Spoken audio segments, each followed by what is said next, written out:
Okay, so, excellent. So I'm going to just give a brief introduction to nanopore sequencing and then talk about some of the particular characteristics of nanopore sequencing that I think make it unique and interesting. And then I'm going to be a bit indulgent and talk not about human genetics, but about a case study that we were recently involved in, continue to be involved in, which is pathogen outbreaks, particularly with Ebola, and talking about portability. So this is the Oxford Nanopore MinION device. I'm going to go into some details about its capacity, and I'm really going to focus on this. Although there are other nanopore platforms in development and have been announced, this is really the only one you can get your hands on now and start using. So can I just have a little show of hands in terms of who's actually got one of these or has used one of these? Okay, about like 5 of you maybe. Okay, have you heard of these things? Who's heard of them? Okay, good. So you know that this is a USB connected sequencer, and it's extremely portable. So I just want to clear up something about the nanopore for everyone, which is essentially how big is it? Okay, so there's a lot of confusion in the literature, and I guess we as kind of prolific nanopore authors have added to that confusion by posting various things in manuscripts. So very early on we said in a manuscript in bioinformatics, that one of the first MinION papers, that the MinION was about the same length as an iPhone. And at the time that seemed very reasonable. It's kind of iPhone 4 I had at the time. But of course, they keep changing the size of the iPhone, don't they? And now it's kind of like about this big, the iPhone 6. So that comparison didn't scale very well. We haven't retracted that paper, but later on we said, look, it's no larger than a typical smartphone. Again, I'm not sure if that's going to stand up. John Urban did put in a paper that it fits in your pocket. I think that's a very good description. It certainly does fit in your pocket, and pockets don't seem to be changing size much. But I did also see from a guy called Mick Watson. If you're on social media, you might be aware of him. He put in his paper that it was the size of an office stapler, and I think that's just a ludicrous comparison, because an office stapler really comes in lots of different formats. I've also seen a description that it's the size of a ruler, specifically a 4-inch ruler. I think, well, if you're going to say that, you might as well just specify the dimensions and not say ruler, right? Okay, so I'm glad I just cleared that up with just a short meta-analysis. The important thing about the nanopore is quite small. How does it actually work in terms of sequencing? The basic concept is actually quite simple. You have a pore, a nanopore, and typically in academic literature, that's a bacterially derived biological pore, something like alpha hemolysin, Mycobacterium smegmatis poronae, CSGG from E. coli has been recently announced. And there are also synthetic nanopores, such as using graphene. And the idea is essentially, if you can get some DNA into that pore, and you can have an ionic flux, you can have ions driven through that pore, usually through an ionic gradient from one compartment to another, and you can detect that electrical current with something equivalent to a patch clamp amplifier. You can detect changes in electrical current as DNA is obstructing the pore. And so from Winston Timp on the left is a pore which is unoccluded by a molecule, and on the right you've got a pore with DNA sitting in it. And so the trick is to make that happen in a way that you can actually use in your lab. One of the issues that you'd have if you're trying to do nanopore sequencing is that those DNA templates will go through the pore incredibly rapidly, in a millionth of a second, unless you can somehow control their movement. And so much of the academic nanopore work has been on trying to find a way of restricting the movement of that DNA so that it can go through slowly enough that it can be detected. And so that's done with what's called, in nanopore term, the motor protein, which is probably some sort of DNA helicase. And that essentially, rather than being a motor that pushes it through the pore, it actually breaks it, it slows it down, restricts how quickly the DNA goes through the pore. And that gives you the ability to read off the signal. So from this kind of schematic, we've got the pore, we've got the motor protein there, and we've got the DNA, which is unwound, and a single stranded DNA, a single molecule of single-stranded DNA is actually what's occluding the pore in Oxford Nanopore sequencing.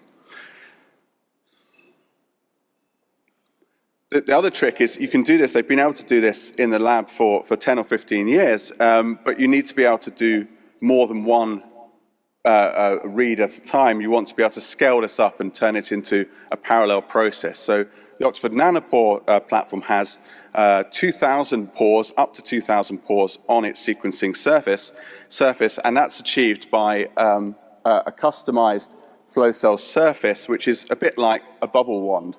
And so essentially you've got 2,000 of those arranged in a grid, and if you look at it under a microscope, you've got this serrated kind of edge, which encourages the membrane to stay in there and support a single individual nanopore. So you have 2,000 individual nanopores in that array, and that array is directly combined with an application-specific integrated circuit, which is a computer chip, which can essentially function as that patch clamp amplifier to detect electrical current.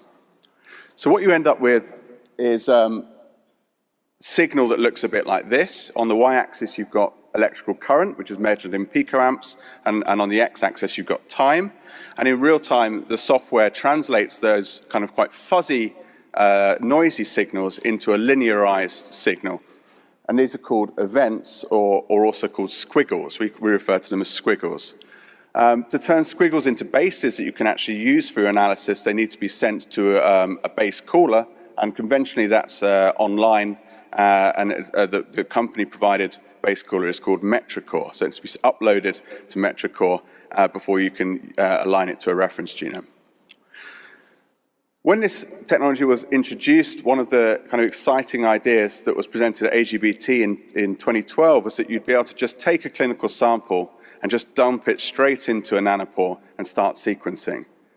Sadly, that's not the case. At the moment, you still need to make a sequencing library, which is not actually dissimilar to sequencing libraries that you make on almost any other platform. There is a big difference between this platform and short read platforms in that you want to encourage the longest possible reads you can get, particularly if you're doing something like de novo sequencing, as Evan alluded to. And so when we fragment DNA in order to get enough ends to do the molecular biology, we try and fragment gently, so you tend to fragment to the point where we're only looking at fragments that are fragmented to about a mean length of 8,000 bases and not longer. And in fact, there's a huge amount of control you have over that process in the lab. You can use needle pipetting, you could use pippin prep to try and encourage much longer fragments. And it is genuinely true that the length of the reads that come off the instrument is really limited by your ability to do that sample prep and also the physical constraints of having DNA in solution. And so if you do try and have very, very long DNA, hundreds of kilobases, they'll tend to shear and break as you pipette them through the library preparation step. But there's no theoretical basis for a limit of read length.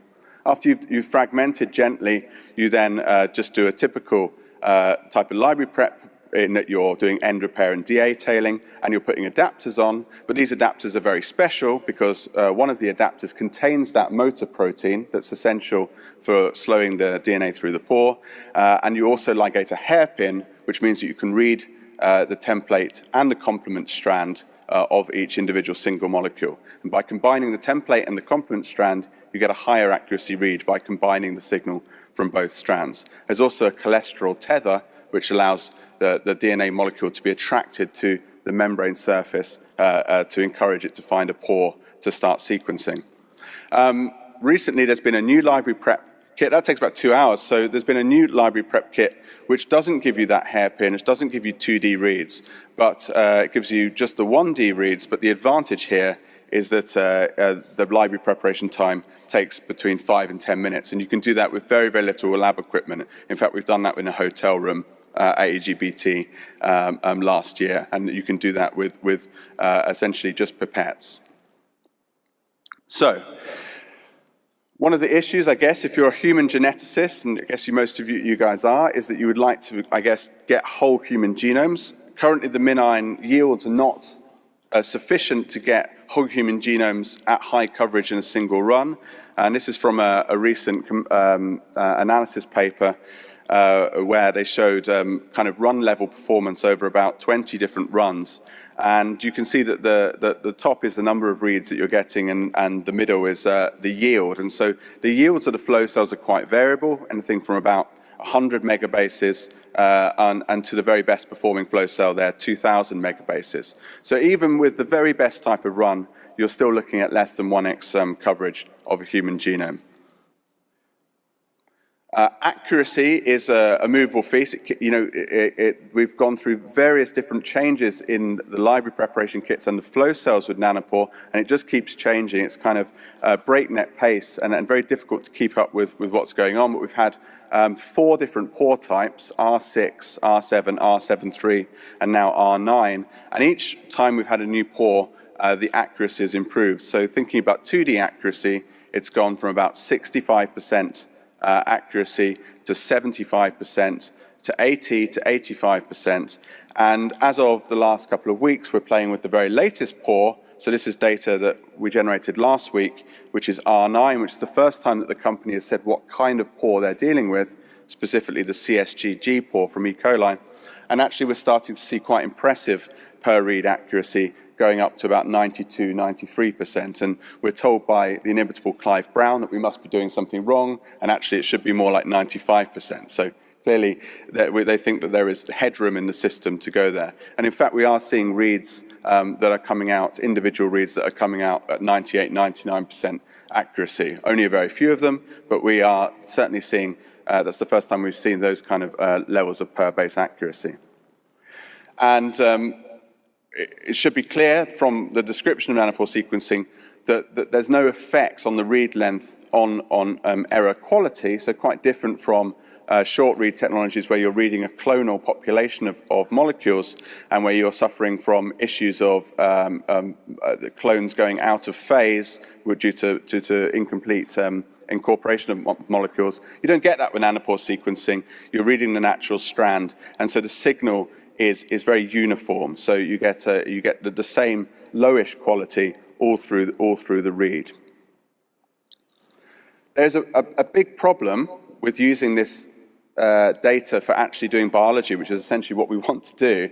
And we're particularly interested in using it for pathogen tracing, where we want to make sure every base is correct, which is that if you take those base called reads from the base caller, and even if you get 50 or 100 or 200x coverage, and you line it to a reference, and if you take a simple consensus of those bases, you still end up with a relatively low accuracy result. And that's particularly the case with de novo assembly. You can do de novo assembly just in the same way that Evan described PacBio assembly with a similar protocol for nanopore sequencing.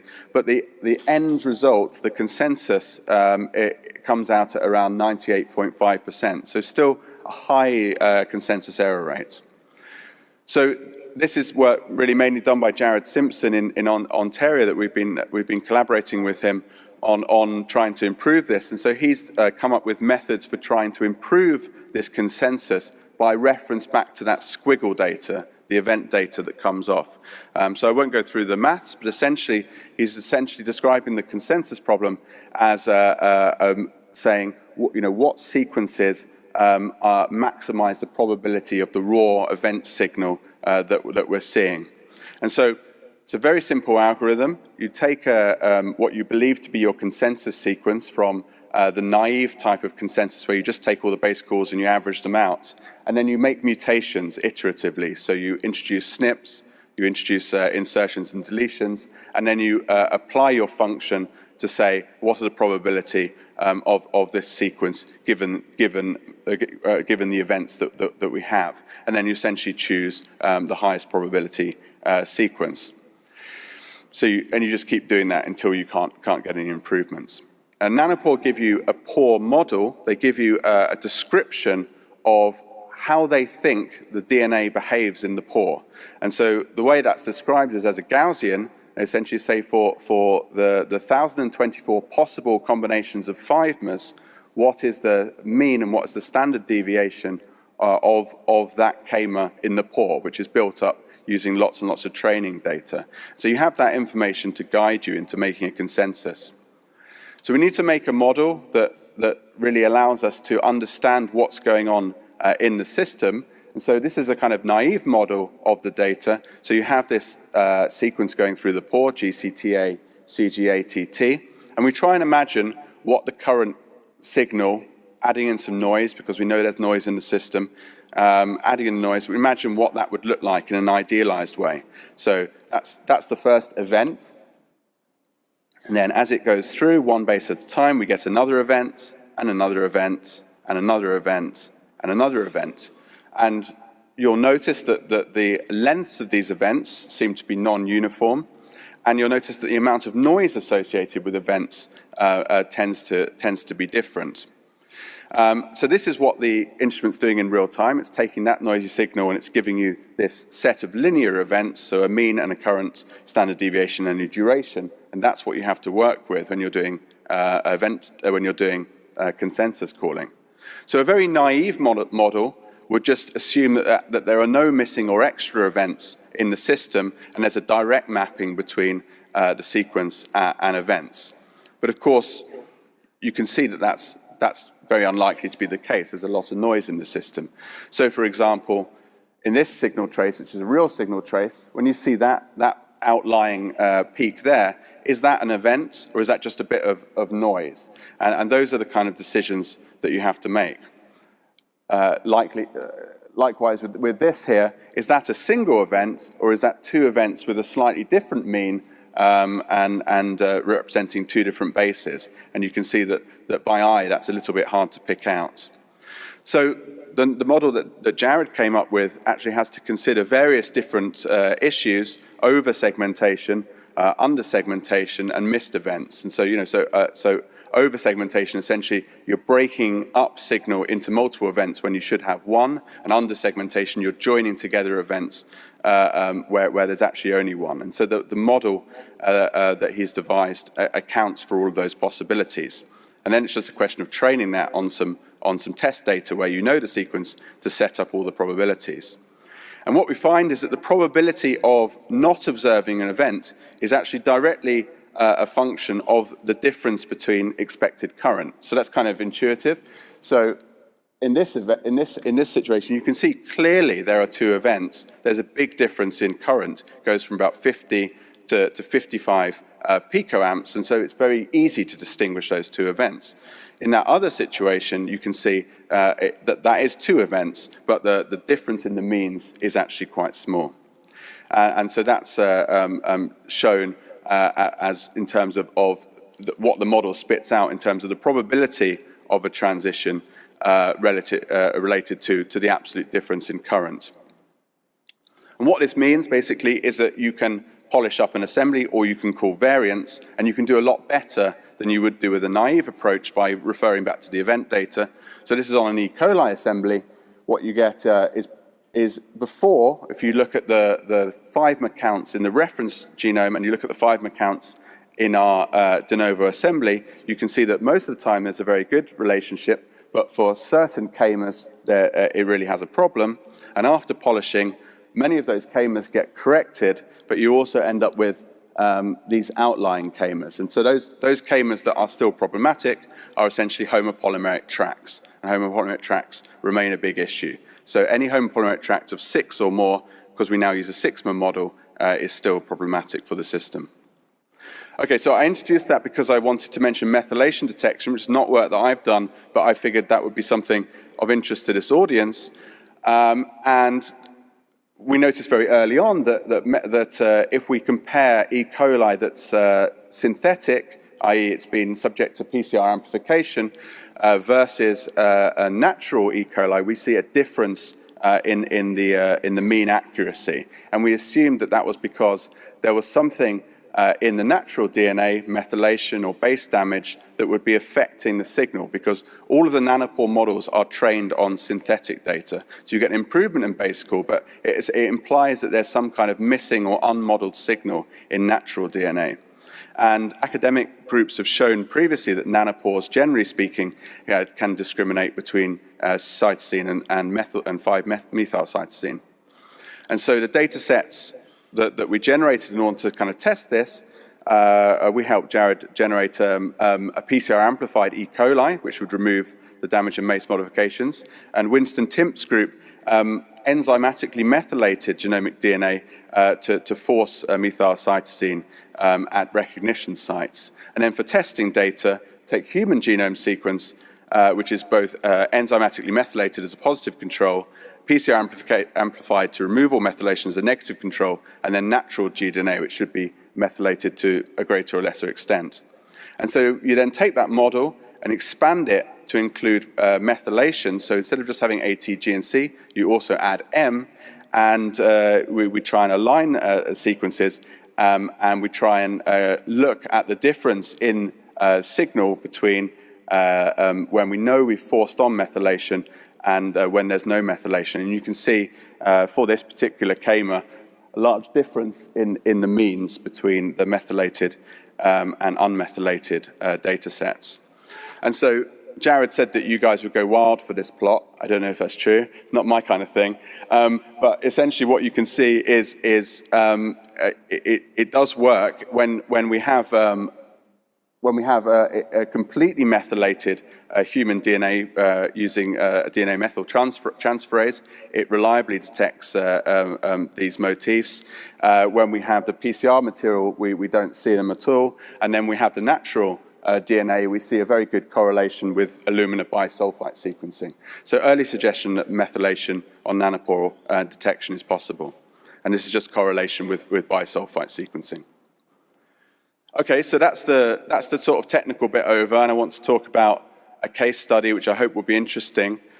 And this is what's been taking up a lot of my group's time and my time for the last year and a half, which was the Ebola outbreak. And I really just put this picture up here because it's from a personal hero, Bill Gates, tweeting our work here. Really, I'm going to talk about how we've used the Oxford Nanopore MinION to do Ebola sequencing in real time. So this came about really after looking at this editorial that was published in Nature by Pardis Sabeti at the Broad Institute, where she pointed out quite, startlingly, the difference between the number of Ebola sequences that are published in GenBank and the epidemic curve of the outbreak. So you'll be aware of this outbreak. Everyone was aware of it starting around Christmas time 2013, and in fact we're still having flare-ups to this date, and it's responsible for over 12,000 deaths and over 30,000 cases.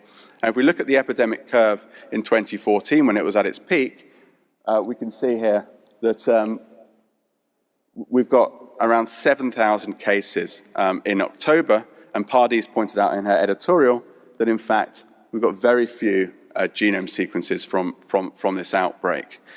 And at the time, you say, well, that's expected. In an outbreak situation, there's more important things to be doing than generating genome sequences, not an unreasonable point of view. But in fact, there were genome sequences being produced at this time, and part of the problem was data sharing, data hoarding, waiting for publications to come out.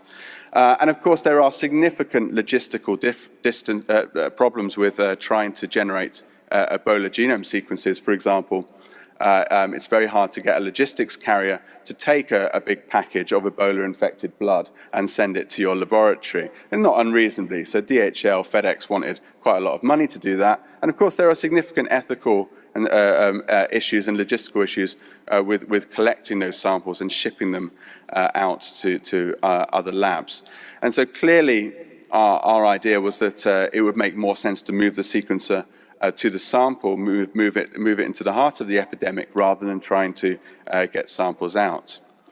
So this is a bit of work that was recently published, and it really depended on a PhD student in my lab, Josh Quick, who managed to get this set up in Guinea early in 2015.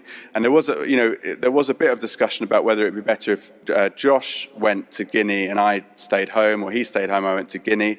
In the end, we both decided it's better that he went. He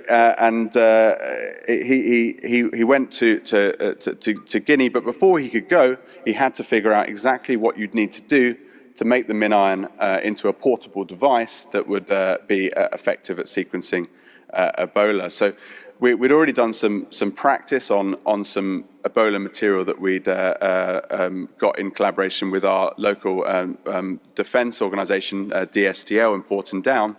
And what he did effectively is he tried to set up a portable laboratory that would have all of the equipment he needed. So he kind of cleared down a bench in the lab, and he got all of the equipment in in order to do the protocol. And so this is what he ended up with, what we call our lab in a suitcase, a pretty simple setup with a thermocycler, qubit fluorometer, heat block, laptops and a MinION, all in a hard-shelled case for protection.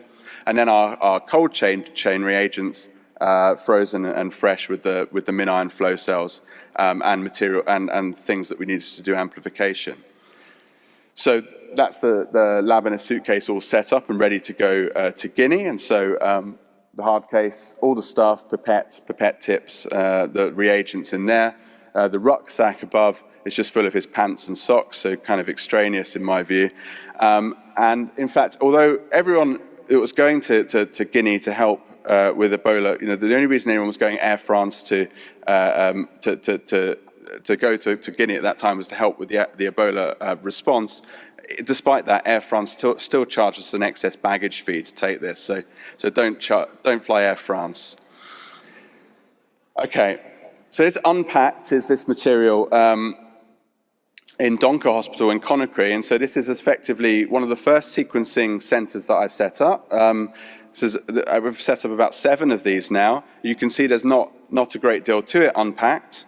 And really notably, and this is one of the things I think is underestimated about nanopore sequencing, within 2 days of Josh arriving, and this is a picture of Josh and Mars Carroll who helped set this up, and Dr. Masuma starting the very first nanopore run. So within 48 hours, we were able to generate a library and generate Ebola sequencing data. And if you try and do that with a conventional sequencer, I'd be surprised if you can get data off the instrument in less than a couple of weeks, if not months. So that's a kind of an impressive facet of the system.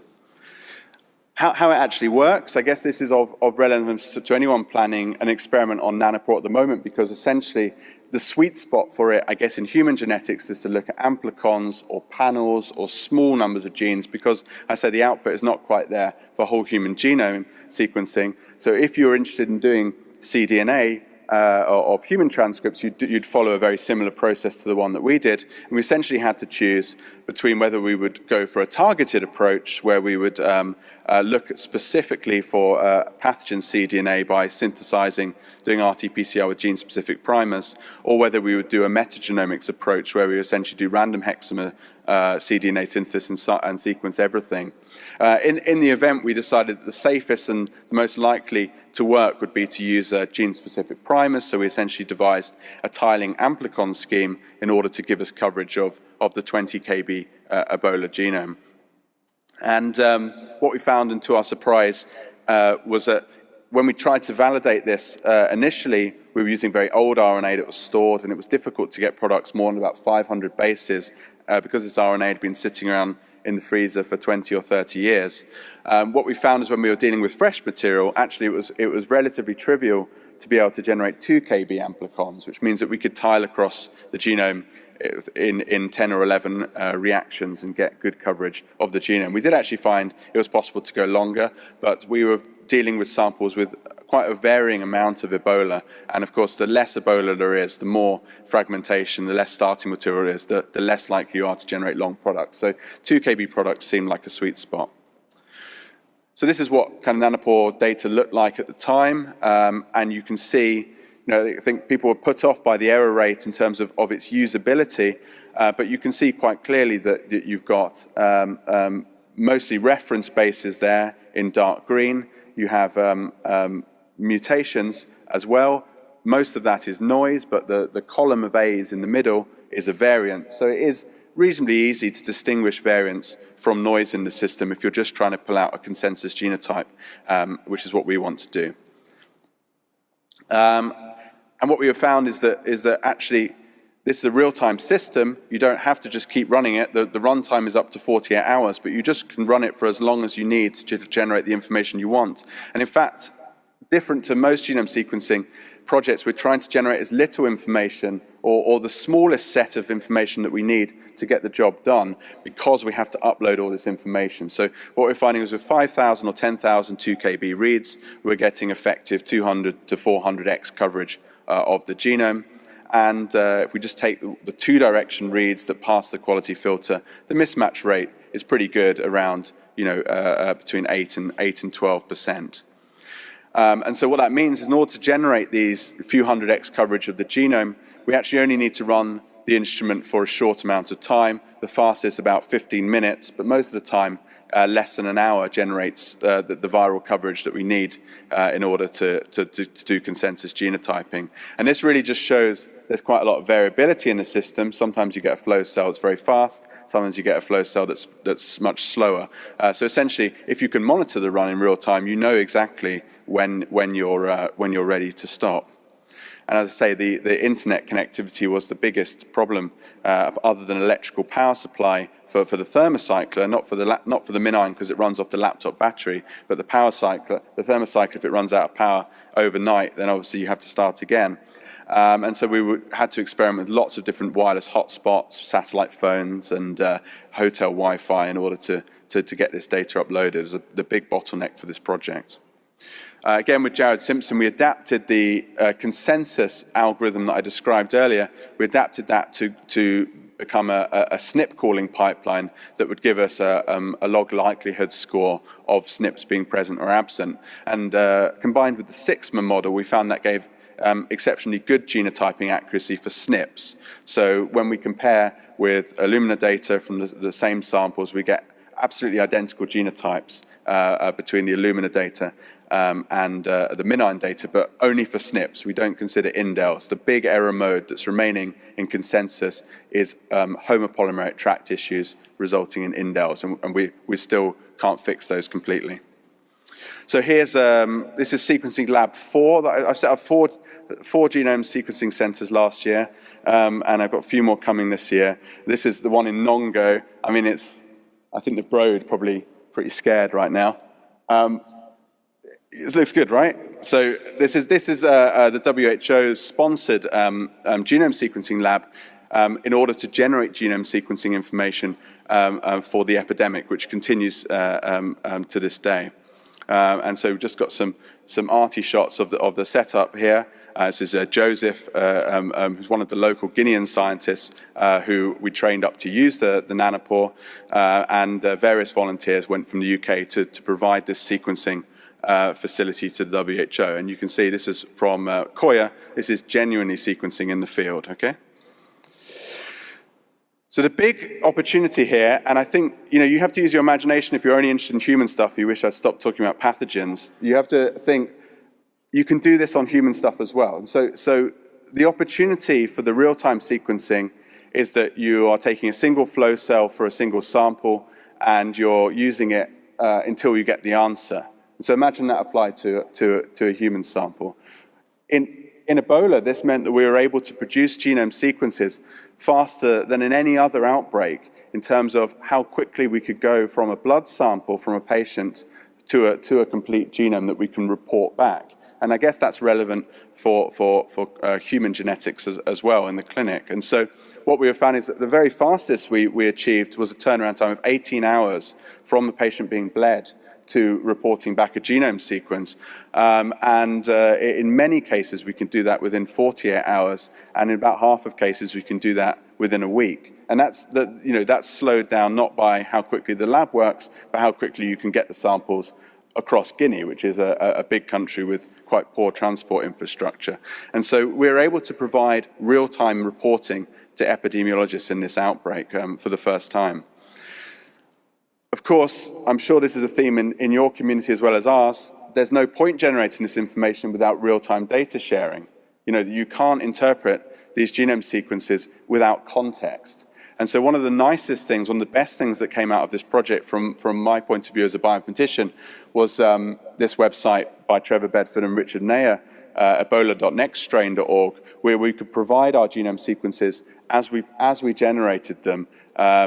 We sent them to WHO first so that they could look at them and work out what the public health significance was. Once we got the approval, we put them straight online on GitHub initially, and then pulled down and went into this tree builder. And this is a lovely website, interactive website, and just gives you an amazing picture of how Ebola has evolved and spread over about 2 years. So this outbreak actually started in Guinea. So this is Guinea in green, blue is Sierra Leone, red is Liberia. It started in the forested region of Guinea, and you can see it started close to the intersection of Sierra Leone and Liberia, which is partly why this epidemic moved so much faster and spread more quickly than previous Ebola, which has mainly been confined to Central Africa. And what you can see is Ebola mutates, you're like this, in terms of human genetics, Ebola mutates at 2 SNPs every month.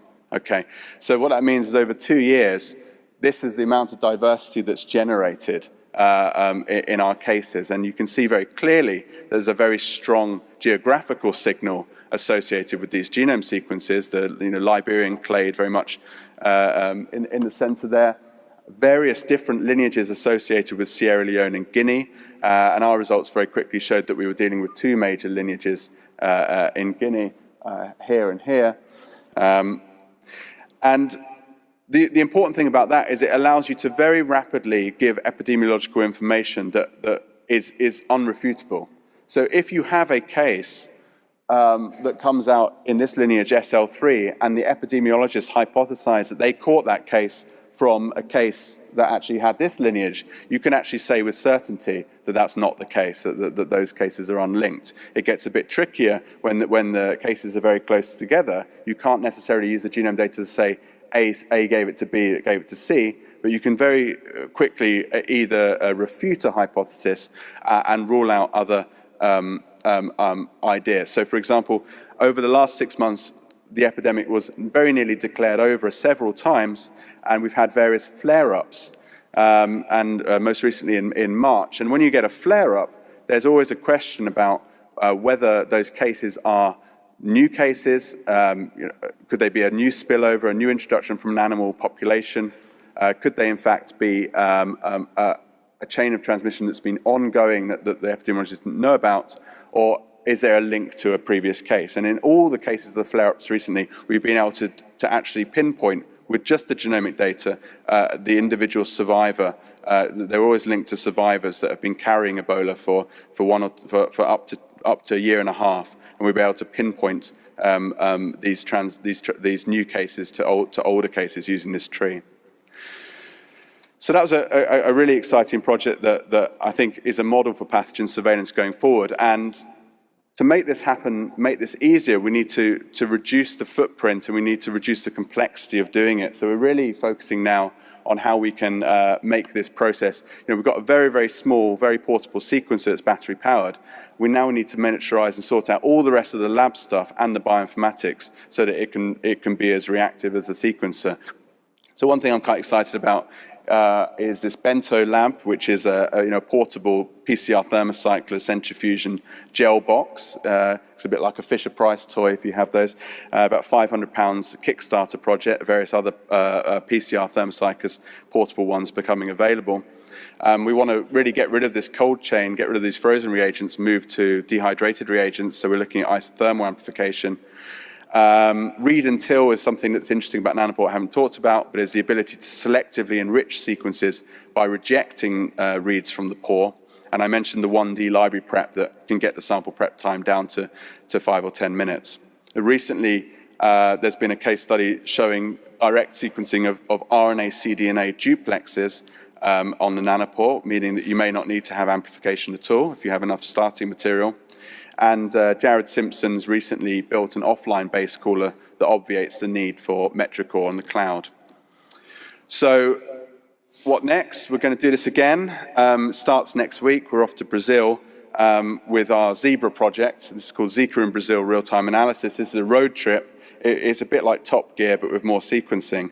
And the new thing is Lab in a Caravan. It's a fully kitted out CL3 lab in a caravan, in a trailer, which can be ported by a Jeep, with the sequencers, the RT-PCR, qPCR, all the stuff you need to do sequencing on the road. And so hopefully this is something we can continue to miniaturize, and it's something you can imagine in your general practitioner's clinic or in a hospital very soon.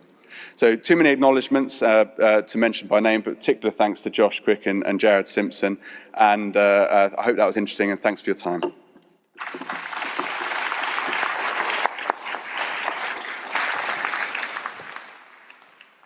Thank you very, very much, Nick, for a very impressive talk.